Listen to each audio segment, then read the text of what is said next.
It was a beautiful, sunny day like any other. Residents of Buckhead, a large district in Atlanta, were getting ready for work, for school. They went on their daily commute, as usual. I don't know why, but I have a feeling that today will be a good day. They thought to themselves. As they drive, they look around to get a feel of the local atmosphere.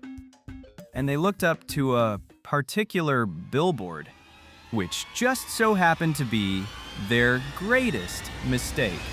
Because what they saw up there wasn't an advertisement for a product, service, or some upcoming blockbuster movie. They wished it was. Instead, what they saw was an image.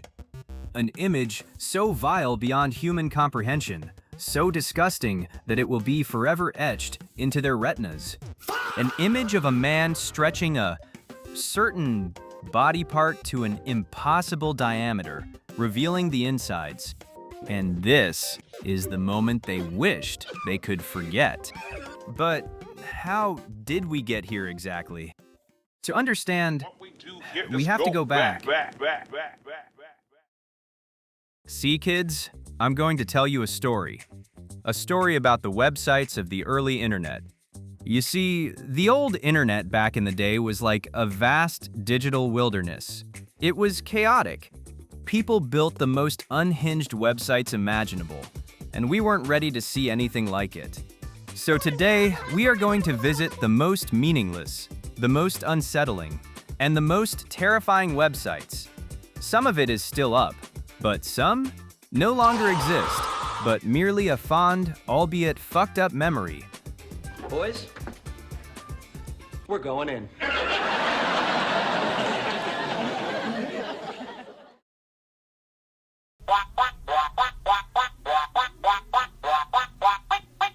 It was 1999, at the absolute apex of the dot-com mania.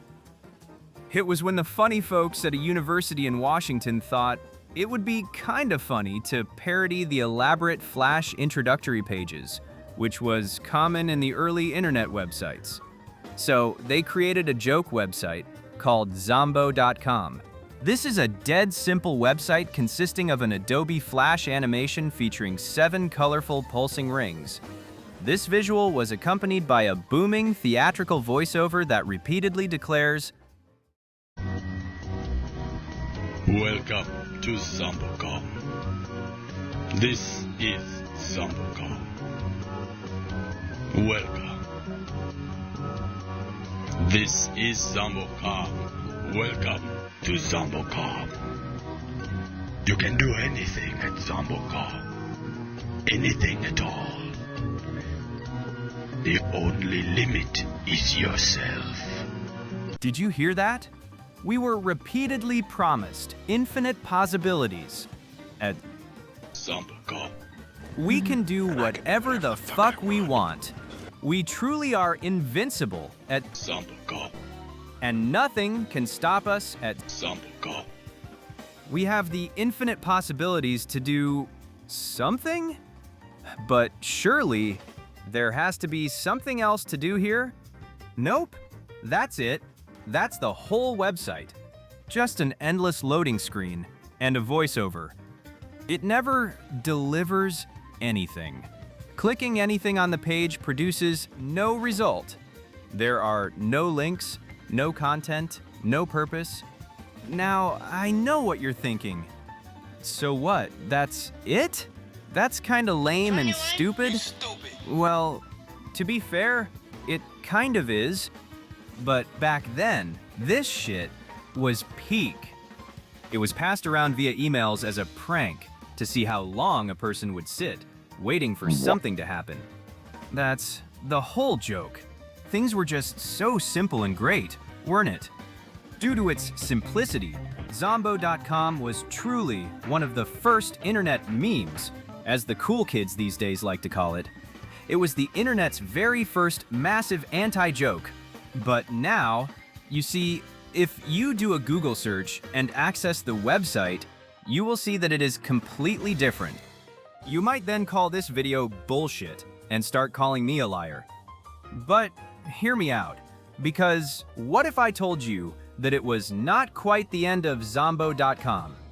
The original domain was hijacked and subsequently put up for sale on GoDaddy.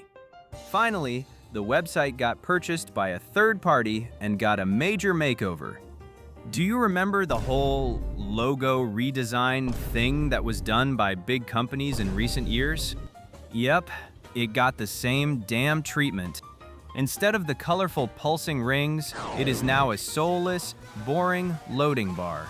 But the worst thing, the logo and the voiceover that was so once beloved, it was replaced by the product of an AI, which is by far one of the most insulting shit that could have happened on the internet.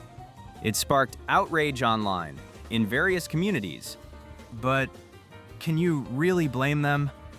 It was routinely cited as one of the purest examples of weird web culture, which influenced the entire genre of purposely useless, single-serving websites that followed throughout the 2000s.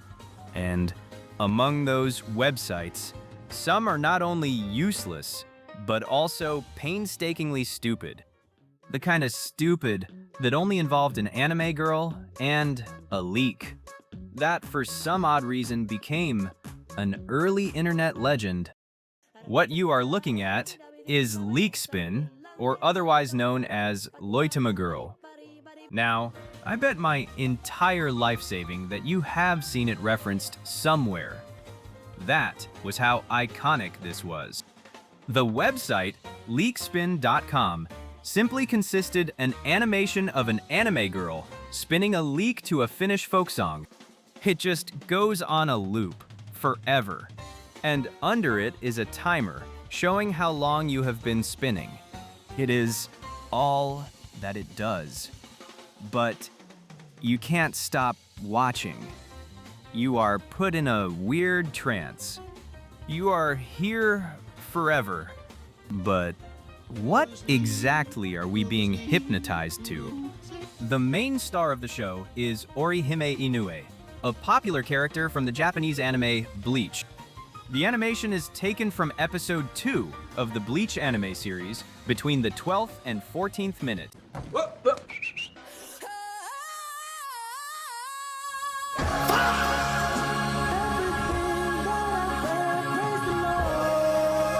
This specific moment was put on a visual loop, and the song that it was paired with was a 27-second audio loop of scat singing from the traditional Finnish folk song Liven Polka. And no, not that scat. We will get to that later. Specifically, it was meticulously sampled from the version sung by the Finnish a cappella quartet Loituma on their debut album, Things of Beauty. This, combined with the visual, created one of the most iconic internet phenomenon of the early 2000s. I vividly remember watching these with my friends and just laughing about how stupid yet funny it was.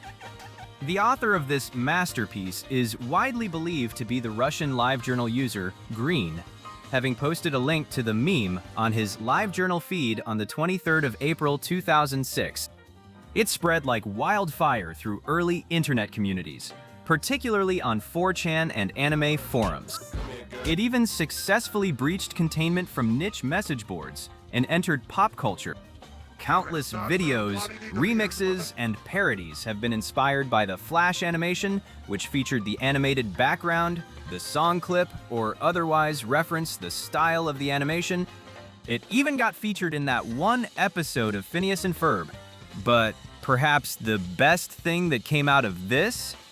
In September 2007, a cover of Ivan Polka was made, sung by, you guessed it, the one and only Hatsune Miku. It was posted to Nico Nico Duga and subsequently YouTube. Now, I might get flamed by saying this, but I honestly don't care. I'm gonna say it. This Miku version of the song is infinitely better than the original. It was perfect. Perfect. Everything, down to the last minute details. There, I've said it. But all in all, I still have to give all my respects to the original animation. It was a legendary artifact of the internet that helped shape what it is today, and a perfect time capsule of the internet back in the day. In the end, these websites were designed with no purpose, and most were all fun and games. However, some are just so weird that they reached the status of cryptic and unsettling. Be ready, kids, because we are moving into the weird territory now.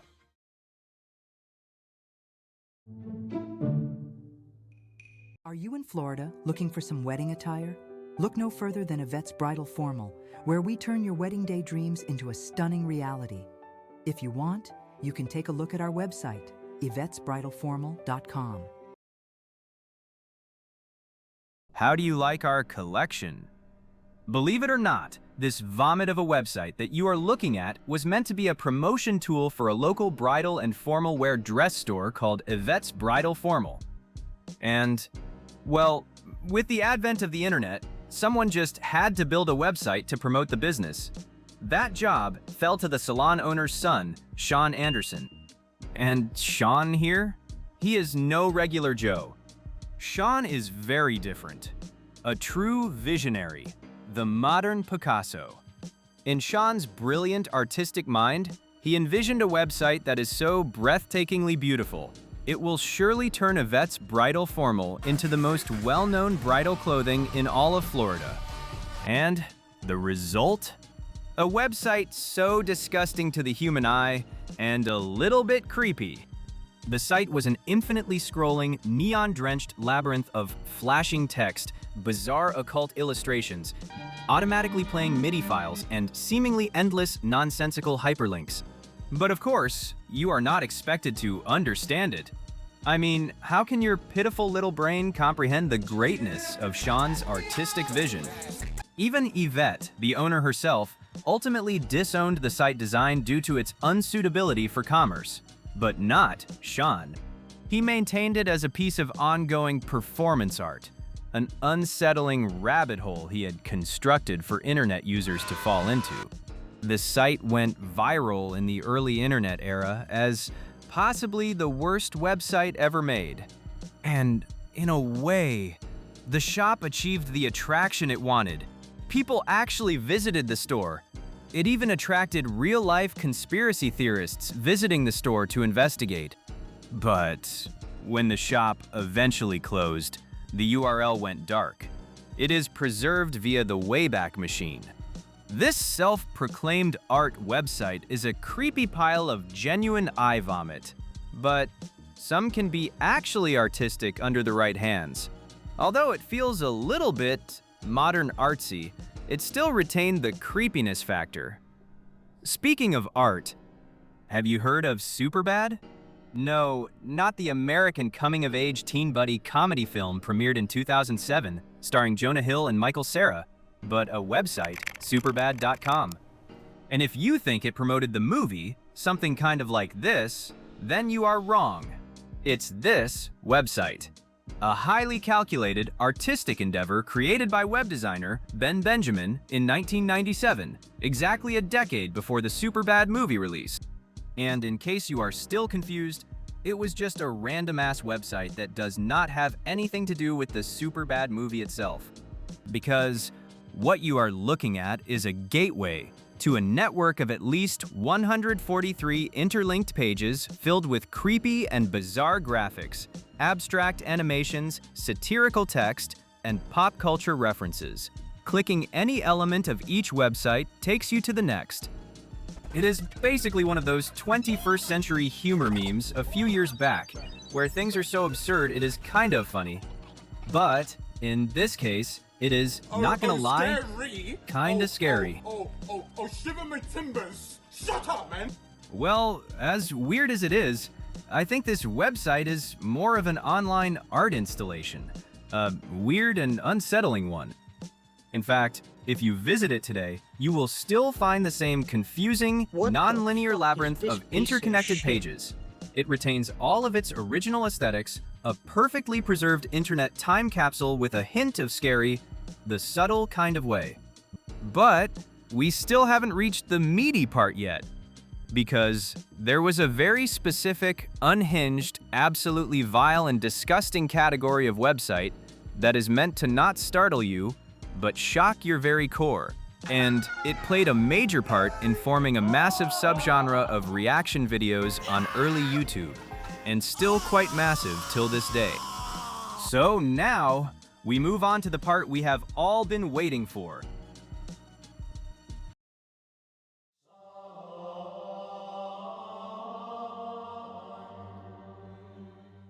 You can't really mention those good old days without forgetting about the shock sites.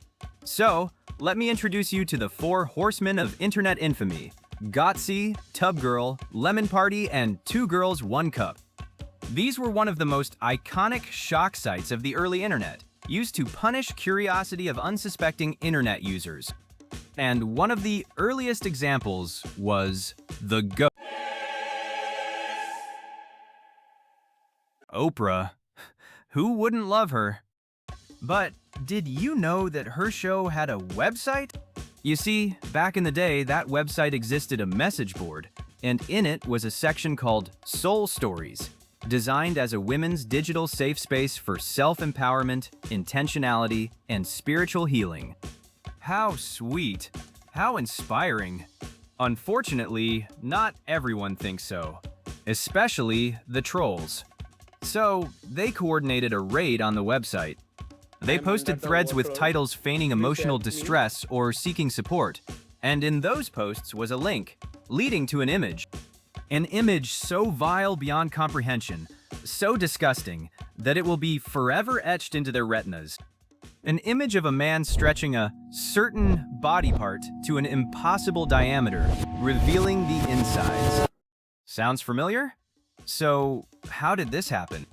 Let's ask this legend, Kirk Johnson, and let's just say that this guy is very active in the, Paygorn community.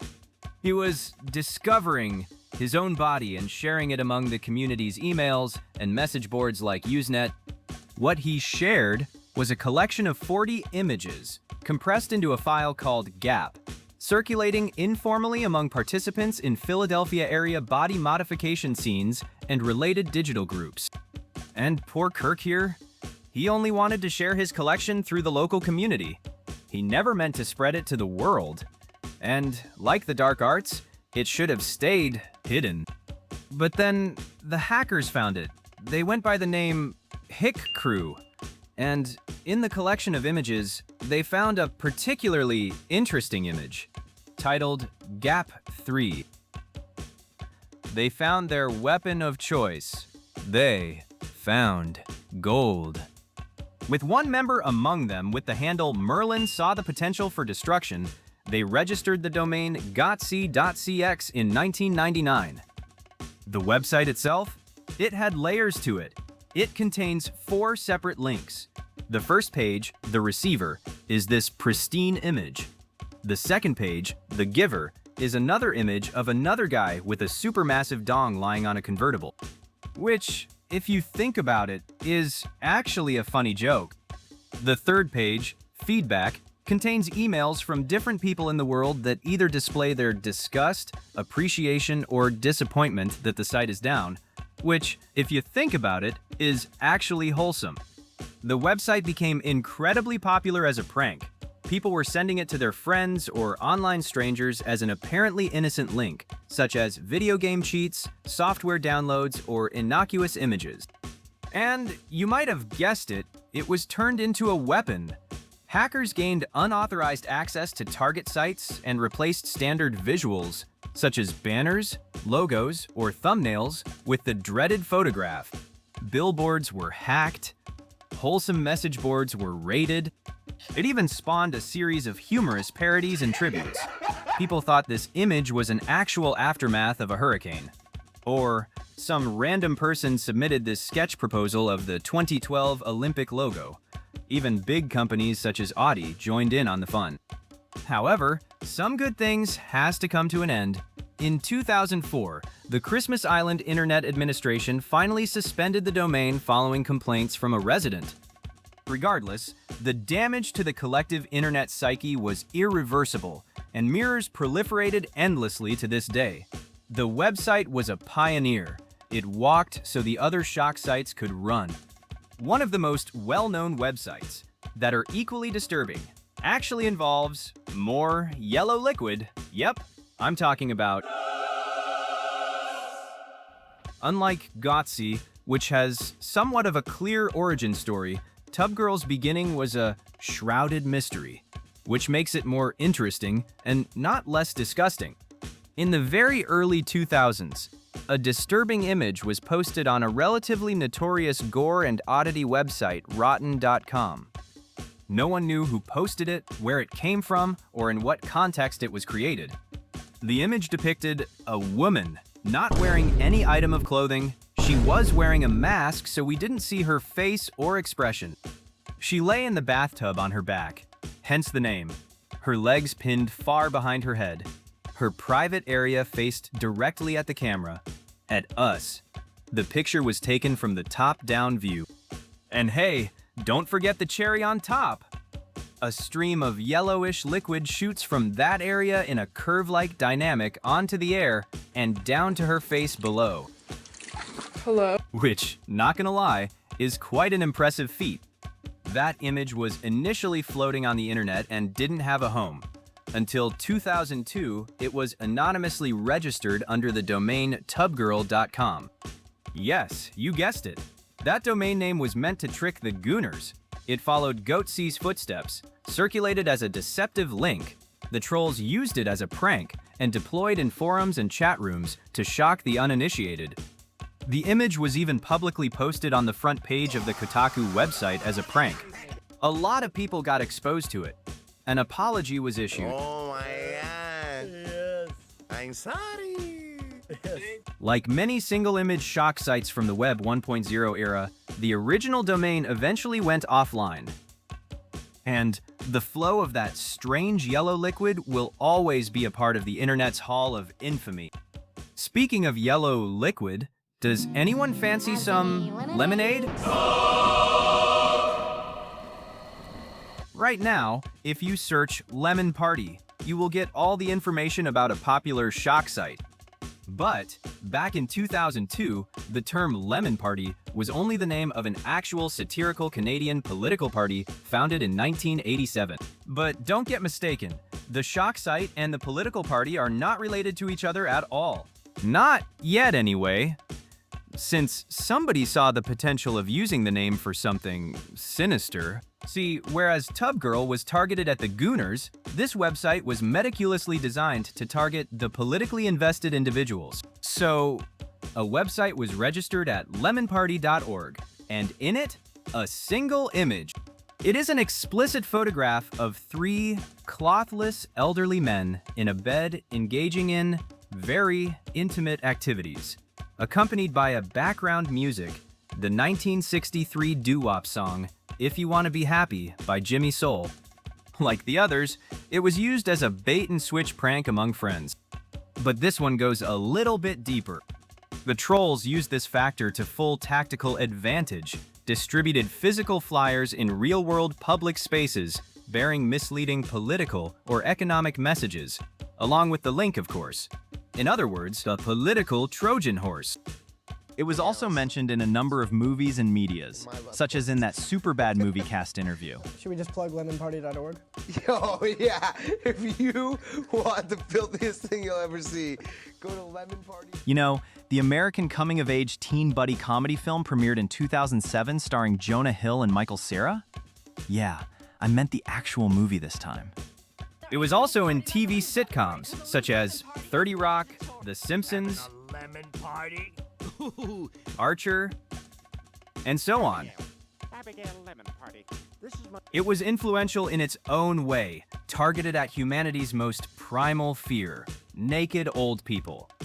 Now, we have gone through the heavy hitters, but there is another website, the one that was probably the most well-known. So well-known that it has reached the legendary status. I'm talking about the one and only... It was 2007. A trailer was released on the internet. Not for a movie, but for a corn movie.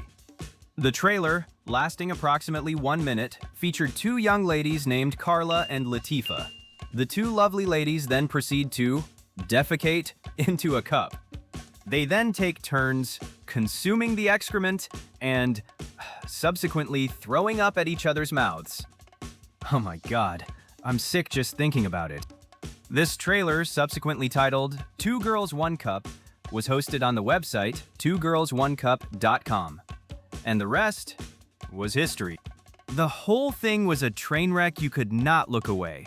You knew it was terrible.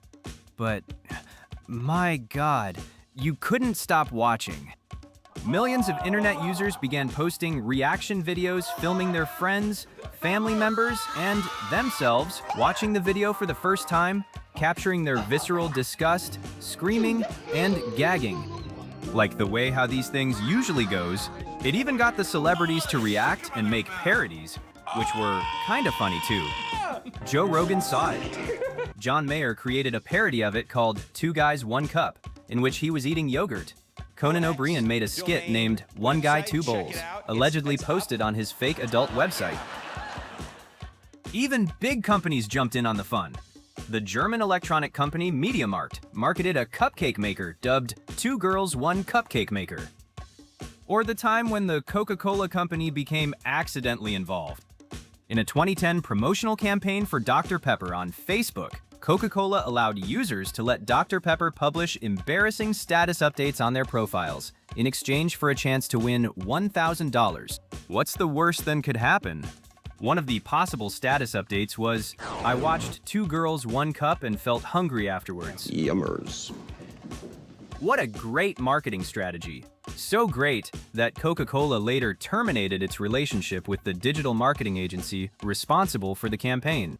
All in all, the video went absolutely viral over the next few months.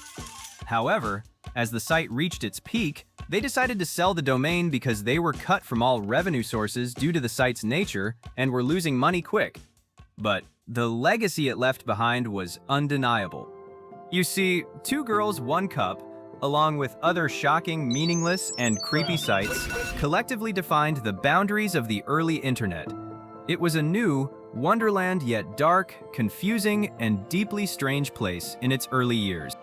To click a disguised link in the 2000s was to engage in a game of Russian roulette, where the penalty was ranging anywhere from a mild confusion to a pretty severe psychological discomfort. But the development of the internet resulted in deep saturation and higher media literacy. We are more doubtful and critical. We are no longer blissfully ignorant. We are desensitized. The magic of discovery is no longer present. Will we ever find that joy again? Anyways, check out this cool video I found.